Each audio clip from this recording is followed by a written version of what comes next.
ثم قست قلوبكم من بعد ذلك فهي كالحجارة أو أشد قسوة وإن من الحجارة لما يتفجر منه الأنهار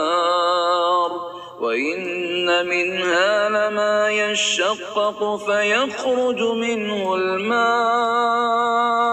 وإن منها لما يهبط من خشية الله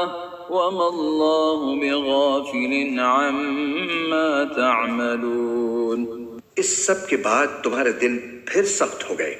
یہاں تک کہ وہ ایسے ہو گئے جیسے پتھر، بلکہ سختی میں کچھ ان سے بھی زیادہ، کیونکہ پتھروں میں سے کچھ ایسے بھی ہوتے ہیں جن سے نہریں پھوٹ بہتی ہیں، اور انہی میں سے کچھ وہ ہوتے ہیں جو خود پھٹ پڑتے ہیں اور ان سے پانی نکل آتا ہے، اور انہی میں وہ پتھر بھی ہیں جو اللہ کے خوف سے لڑک جاتے ہیں، اور اس کے برخلاف جو کچھ تم کر رہے ہو اللہ اس سے بے خبر نہیں ہے۔ اب جو الفاظ آ رہے ہیں بہت سخت ہیں، بہت سخت ہیں، لیکن ان کو پڑھتے ہوئے ضرور بینی ضرور کیجیے گا، اپنے اندر جھانکیے گا۔ ثم قست قلوبکم، پھر تمہارے دل سخت ہو گئے جب دین میں ہیلے بہانے نکالے جانے لگے اور ہیلوں بہانوں کے ذریعے سے شریعت کے احکام سے بچا جائے، اللہ کو دھوکہ دینے کی کوشش کی جائے، اس کا جو نتیجہ نکلتا ہے وہ دل کی سختی۔ ثم قست قلوبکم، پھر تمہارے دل سخت ہو گئے، فہی کالحجارۃ او اشد قسوہ، تو وہ تو اب پتھروں کے مانند ہیں بلکہ سختی میں ان سے بھی زیادہ شدید ہے۔ یہ ویسے بھی فصاحت اور بلاغت کا بھی بڑا ایک عمدہ مقام ہے قرآن کا۔ وَإِنَّ مِنَ الْحِجَارَةِ لَمَا يَتَفَجَّرُ مِنْهُ الْأَنْهَارُ، پتھروں میں سے تو ایسے بھی ہوتے ہیں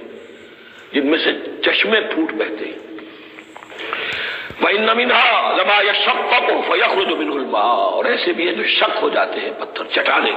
ان میں سے پانی برآمد ہو جاتا ہے۔ وَإِنَّ مِنْهَا لَمَا يَهْبِطُ مِنْ خَشْيَةِ اللَّهِ، اور ان میں وہ بھی ہوتے ہیں جو اللہ کے خوف سے گر پڑتے ہیں۔ وَمَا اللَّهُ بِغَافِلٍ عَمَّا تَعْمَلُونَ، اور اللہ تعالیٰ غافل نہیں ہے اس سے جو تم کر رہے ہو۔ یہ کیفیت جو ہے ثم قست قلوبکم فہی کالحجارۃ او اشد قسوہ ہے کون؟ یا بنی اسرائیل اذکروا نعمتی التي انعمت علیکم وانی فضلتکم علی العالمین، جن پر 1400 برس ایسے گزرے کہ کوئی لمحہ ایسا نہ تھا کہ نبی موجود نہ ہو، جنہیں 3 کتابیں دی گئی، لیکن یہ کہ اپنی بدعملی، عقائد میں بھی مین بیخ کر کے اپنے آپ کو بچانے کے راستے نکال لینا، اعمال میں بھی ہیلوں کے ذریعے سے، کتاب الحیل کے ذریعے سے اپنے آپ کو ذمہ داریوں سے مبرہ کر لینا، اس کا نتیجہ پھر یہ نکلتا ہے۔ اللہ تعالیٰ مجھے اور آپ کو اس انجام بد سے بچائے۔